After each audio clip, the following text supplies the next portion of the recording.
Bismillah ar-Rahman ar-Rahim. Dear audience, I am Muhammad Sulaiman, presenting program ambassador. We are very fortunate to have two guests today.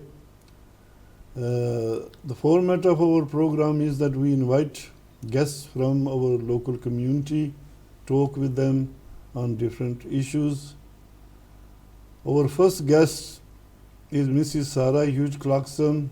She is a head teacher in a local primary school in Sparbrook Little Park School.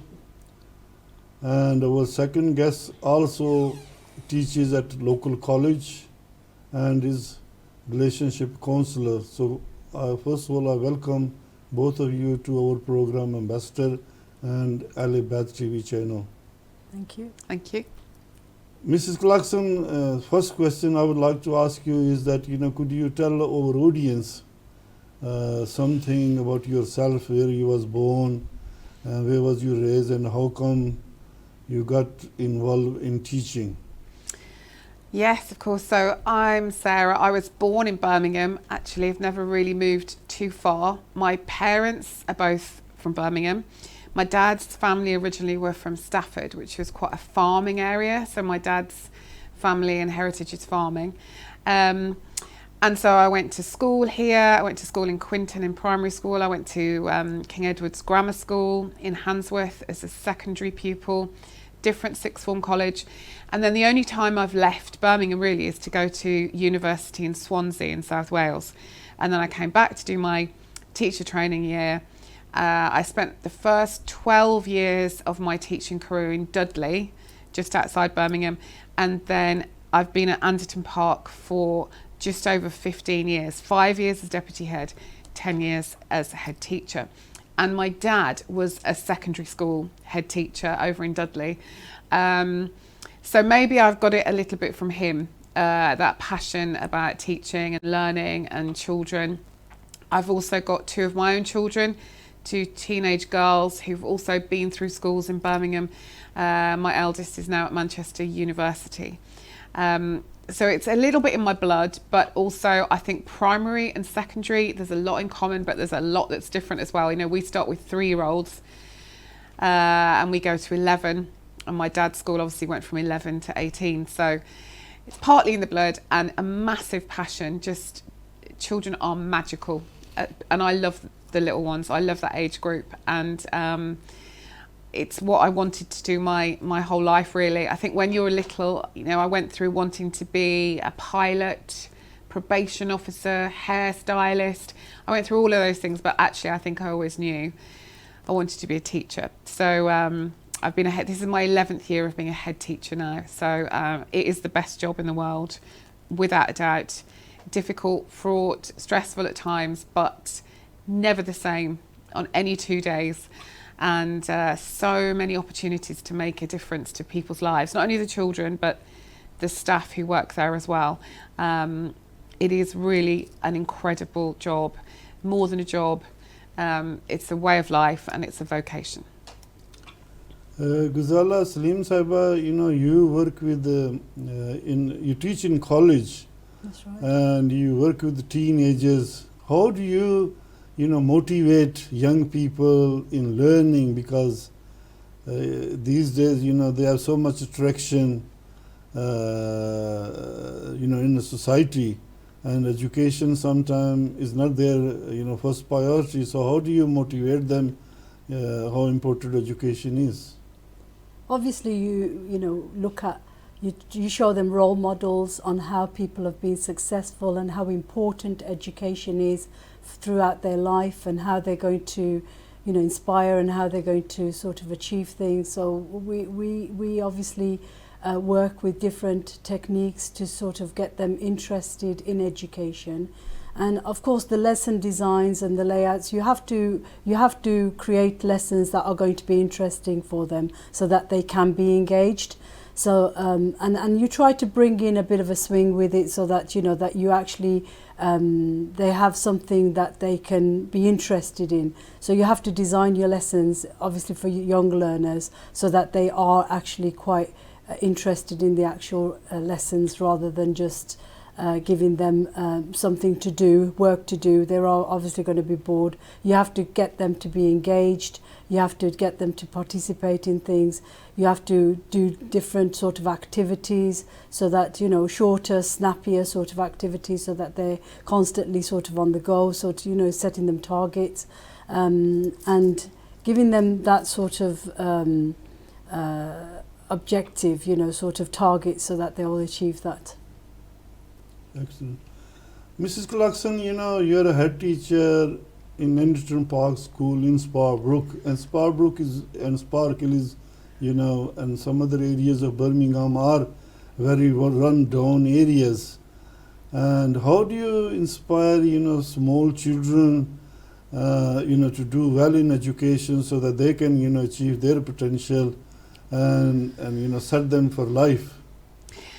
Well, school has to be like a magical place, particularly for those young children, the 3-year-olds, you know, they're tiny really, and it has to feel safe. Children will achieve really well when they feel safe, so physically and psychologically safe. So that means their teacher likes them, people around them smile, people are happy, people are a constant.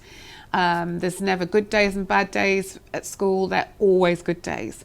So that when children walk through the door or walk through the gate, they smile, they skip, they cannot wait to see their teacher and their friends. So that is a hugely important part of how children must love coming to school. And in our school, we have this word sparkle, and we want children to be wide-eyed, ask questions, be inquisitive, be curious, constantly have things in their head they want to ask their teacher. What about this, miss? What about that? Can we read another book by this author?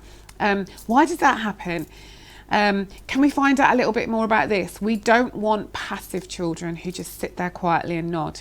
We want them to take an interest. We want them to ask questions. So adults around them have to model that, like we were saying earlier. You have to model what you want. So you model inquisitiveness, asking questions. You model smiling. You model, in particular, that we all learn from mistakes. That's how the best scientists, the best inventors, that's how we move forward with the world. Inventors and scientists don't say, oh, I made a mistake, I'm giving up. I think Thomas Edison, who made the light bulb, he invented it. I think he made something like 2,000 attempts before it worked, and he didn't give up after 500 or 1,000 or 1,500. He just saw every little failure as a step nearer to success. And you have to instill that in children, that of course we're going to make mistakes. That's what we're here for, the staff at school, to help. And I make mistakes, we all make mistakes, and we learn from them. And every little mistake or challenge is a good thing, because that means you're another step nearer to understanding it or getting it right. So that, if children are afraid to make a mistake, if children are afraid to read out loud in front of their friends, if children are afraid to give it their all in a sports lesson, then you're holding them back. So schools and staff have to be very expert at having high expectations, and at the same time instilling in children a mindset that is about, you keep going, you're determined, you don't give up. Failure or a mistake is just a way to move forward. And then also, of course, in schools, in all schools, surround them with beautiful things, beautiful books. They don't have to be brand new. Nothing has to be expensive. But books, words, phrases should be everywhere around them. All my classrooms, corridors are full of words that children need to know, understand, phrases, beautiful books everywhere. Every room has a little library, and it's beautifully decorated, so it's a place where children want to go pick up books, sit calmly in a corner and on a cushion and just get lost in a book. So books, reading, words, asking questions, feeling safe is how we do it. And my children, I would say this because I'm the head teacher, but they do skip into school. They're beaming with smiles. We've all come out of a 2 lockdowns, and the first day when we were fully open again, the children and the mums and dads could not wait. They were literally raring to go. They'd done brilliantly online, but they just wanted to see their friends. And that is when you know you're doing something right, because children cannot wait to get to school. And so a school should be a beacon of light really in its community for children and for parents, and relationships should be good. You can always chat to me, you can always chat to the teachers. How can we help? Talk to us if you've got a problem. Can we help get your children to school? Can we help? We've got a food bank, we've got a clothes bank. Just how can we help? We're all here together. It's not us and them. There's no division, we're all here. Education doesn't stop at 3:30 and begin at 8 o'clock in the morning. Education carries on all day. Parents do it, we do it. So we have to work together. So relationships, determination and sparkle. Excellent.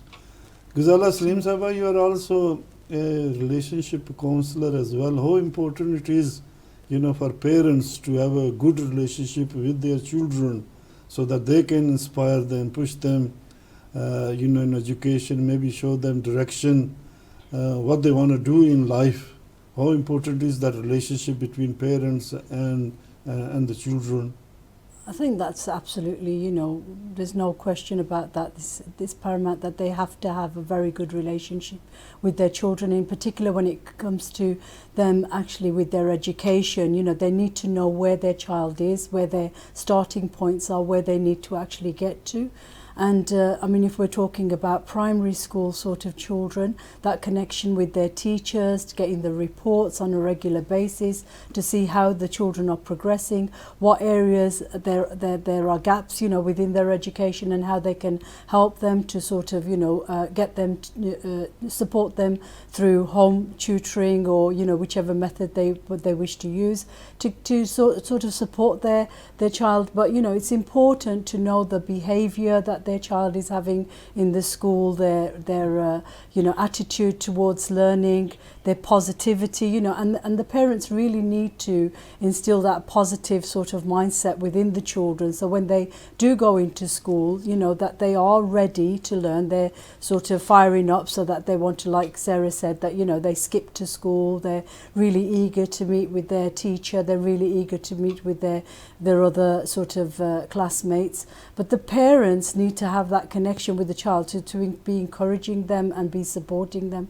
and providing the resources perhaps that they need. If they need books at home to support them with their maths, with their English, with their science subjects, or whatever it might be that they sort of need support with, because at the end of the day, like Sarah said, that 3:30 or whatever time it is for their school ending time, education doesn't finish there. When they go home, they're still constantly learning, and parents can support them in many ways. And it's not just academic sort of learning; it's the other learning, sort of how their behaviour is towards people, or etiquettes and manners and mannerism and various other things as well. So that connection has to be there with the parents, and children and parents, children should be able to confide in their parents and be open with their parents of how their day's been at school. They need to ask them several questions. How did it go? How are you doing with your maths? Come on, let's do this. So they make it fun,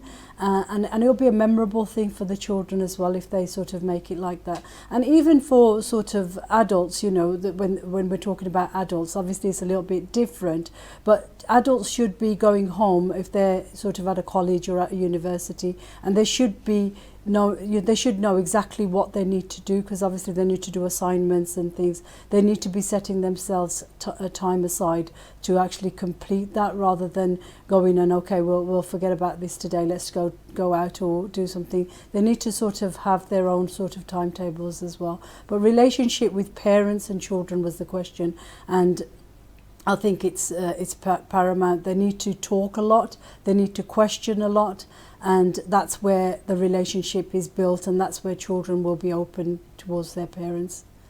Yes. Mrs. Clarkson, do you make special provision for parents to be in touch with school and know how their child is progressing in education? Because as you know, primary education is the most important basis for further education. So do you make a special provision for parents to be in touch with school teachers? Do they have regular meetings? Yeah, so once a term we have a formal parents' evening. Obviously with the pandemic those have been online, but every parent gets a slot of time one-to-one with their child's teacher to discuss everything about them, not just maths and English, but their attitude, homework, any relevant assessments that have been done recently. But also every day when school finishes, we don't just open the door and let the children go out. The teacher goes out with all of their children and they wait, and all of the parents are there, and the teachers are outside for at least 10 minutes every day. So every day there's an opportunity both ways. The teacher might say, oh mummy, can I just have a quick word, she's done really well today, massive progress in her maths test, I'm really proud of her, or whatever it might be. Mummy, daddy might ask a question of the teacher. So we deliberately build that into the teacher's timetable, that there is a time at the end of the day for parents to ask. Some parents work later, like I do, into the afternoon, and so we'll say, look, call us, give us a phone. We also use emails a lot more, and we did that through the pandemic as well. So there's formal times like parents' evening, but every day there's an informal opportunity to talk. Every morning I'm on the school gate, the deputy head's on the other school gate, so we're there as well, not just simply to open the gate, but to chat. Any messages pass on. Mums will often say, I'm a bit worried about her today, she's got a bit of a sore throat, can you keep an eye on her? Or she can't find her reading book, or he's lost his homework. Leave it with me, I'll go and pass that message on to the teacher. So we really mean what we say, like Gozalla was saying about relationships. Those little things can be absolutely crucial to a mom, to a dad, to a child. They tell me, it takes me 2 minutes to go and pass that message on to a teacher in the school. And a lost scarf can be the end of the world for a little one, but we all work together to try and find the scarf so that problems are solved. So many opportunities. We also invite parents in to sit with their child in the classroom, maybe for a maths lesson, maybe the next time for an English lesson. So actually they can just see how the teachers teach long division in maths, for example, because mums and dads are always saying to us, "What? I didn't learn like this when I was at school." So it's really important for us to share the way we teach things with parents, and they go, "Oh, okay, I can see that now." So parents are learning alongside children. We have workshops for all kinds of things as well. Obviously, they had to go on hold for a little bit during lockdown because we couldn't invite parents into school, but we're slowly getting back to normal with those things. And we do regular newsletters. We've got a website, so we try and find however many occasions we can to talk and also listen to parents. We had a recent change in the end of the day on a Friday, for example. So we sent a little questionnaire to the parents. What do you think? These are the options. They sent their questionnaires back in, and together with the governors, we made a decision. So really feeling like everybody's part of what goes on in school. And the bottom line is we're all here for their children. That's my job, that's my passion, that's my role in life. That's their job, their passion, their role in life as a parent.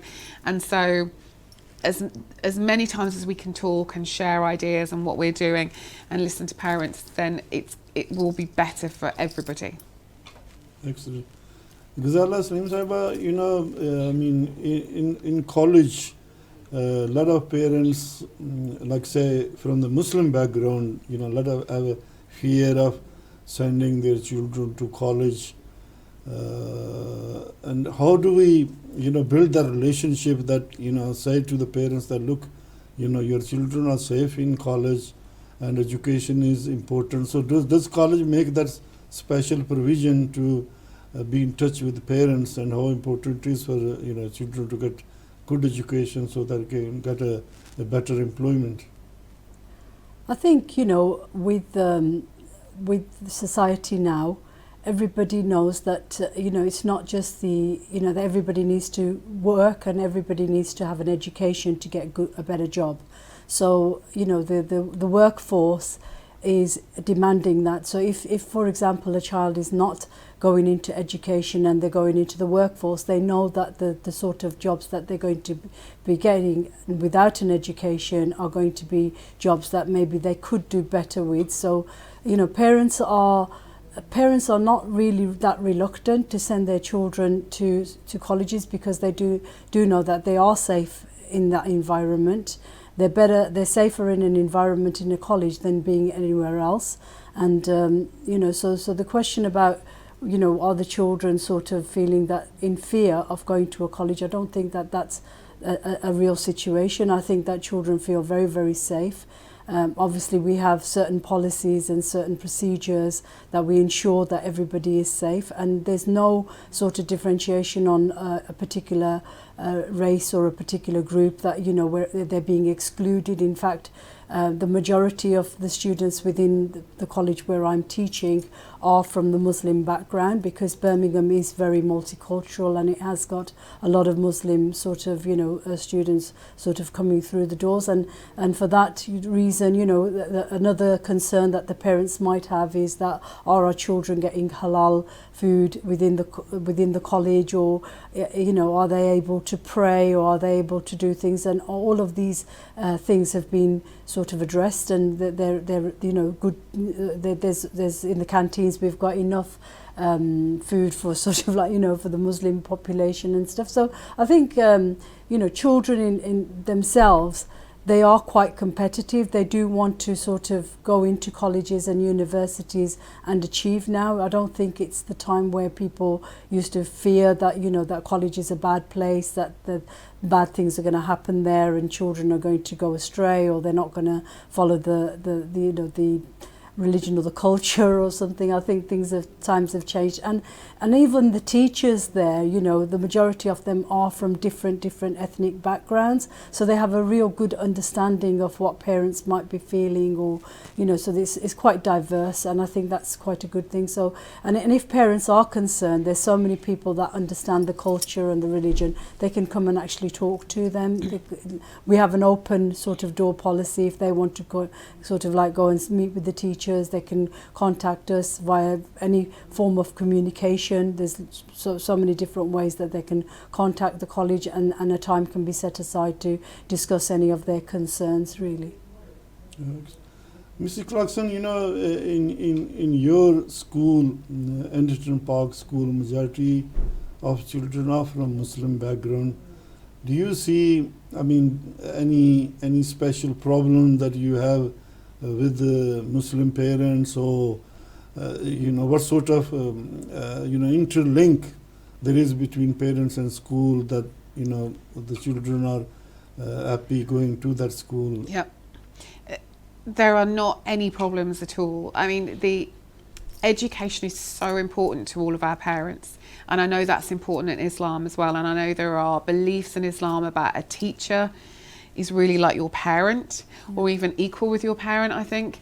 And what a beautiful philosophy that is. And actually I don't think it matters what background you're from. Actually, human beings on the whole share 99% of things, and maybe are different in 1 or 2% of things, which is incredible and brilliant. And that makes life interesting and diverse, and it makes us, like Gozalla said, Birmingham is such a diverse city. We all have friends and colleagues who are from so many different backgrounds, and that makes us wiser. It makes us more understanding. It makes us interested in people's lives, and in differences and in similarities between religions or no religion. And so actually I think it's a strength, and parents are fantastic, and parents understand better than I do that, of course, in everybody's life there might be things that are slightly different at home to at school, but that's going to be the same if you go to work, or when you go to the shops. If you go into the city centre, you're going to mix with all kind of people. You're going to hear music maybe you wouldn't hear at home. Swimming, for example, we take our children, they learn to swim when they're in year 3. Lots of our children haven't been swimming before, and so there's a nervousness, but that's nothing to do with religion. That's to do with being a parent who's thinking, oh, my little one is going in the swimming pool. But of course parents go, of course I want them to learn to swim. That's a life skill. Birmingham famously has more canals than Venice. And so children in Birmingham, even though we're in the city centre, we're never too far away from water. So, we need to be safe and learn how to swim. So with my parents at my school, they are incredible. We learn from them. I think, we all learn together. And religion is a beautiful thing when it's done well.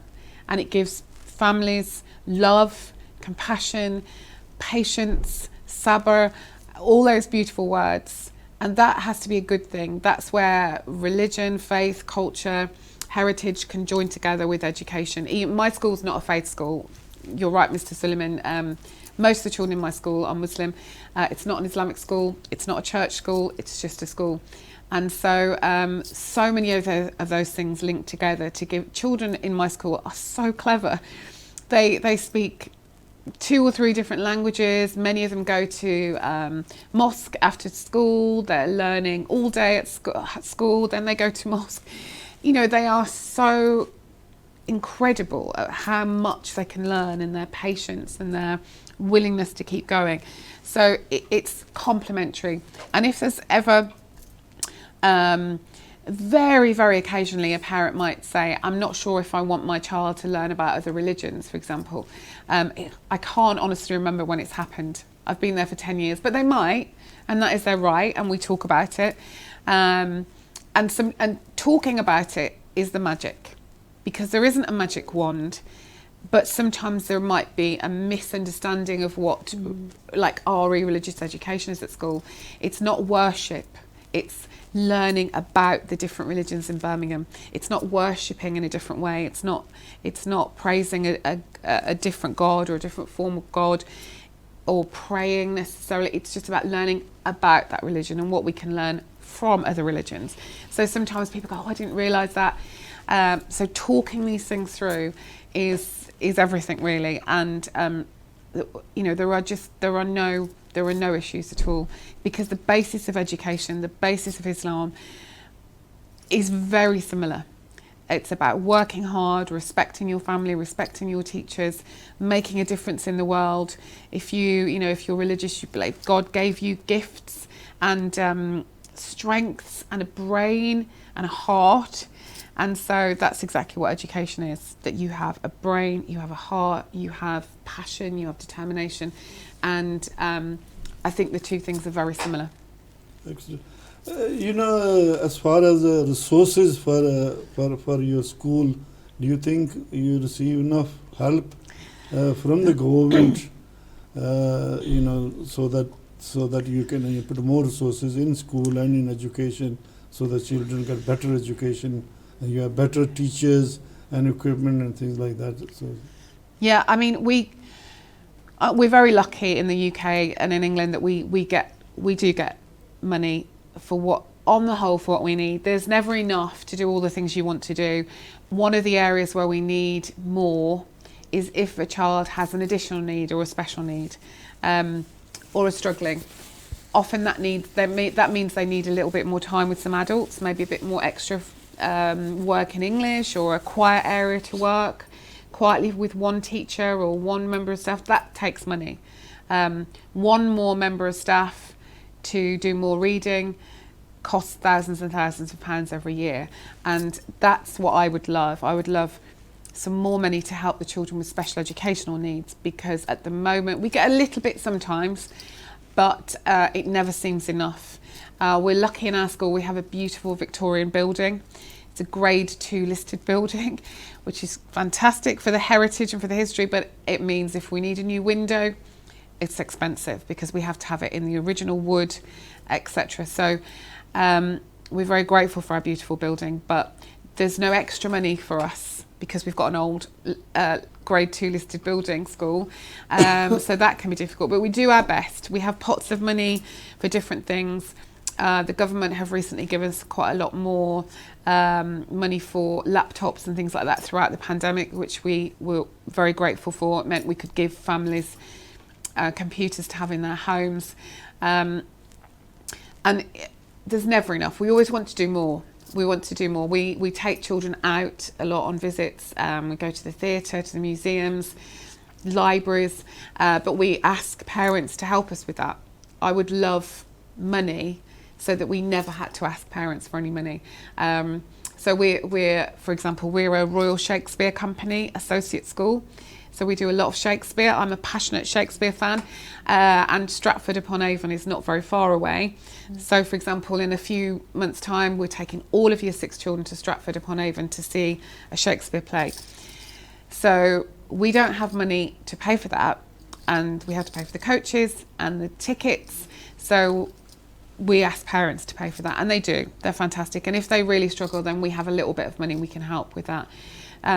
So more money for those kind of things would be great, so that we could just do more and more without having to ask parents. But yeah, the one part of money I would like more for is for those children who've got special educational needs. There never seems to be enough for that.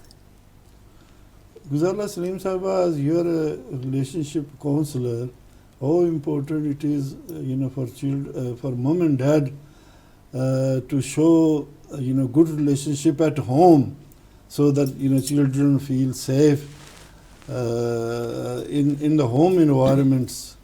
Because if, say, for instance, mom and dad are always fighting, how that is going to affect their life as well as their development and also their education. Yeah, obviously, with children, you have to be a role model in front of a child.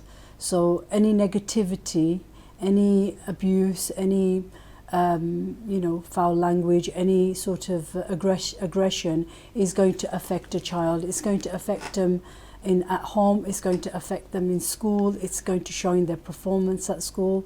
So it's important that parents, if they need to be careful on what they say in front of the children, and they need to use the right type of language in front of children so that it doesn't affect them, it doesn't have an impact on them, not just now but in their future lives as well. Because what normally happens is when a child grows up in an environment which is hostile, and he or she is seeing this day in, day out, they don't really want to go home. They don't want to, you see children sort of putting things in their ears and sort of going under their duvet so that they don't want to be seen. They want to be going, they just want to sort of switch off in some way. So parents need to understand this.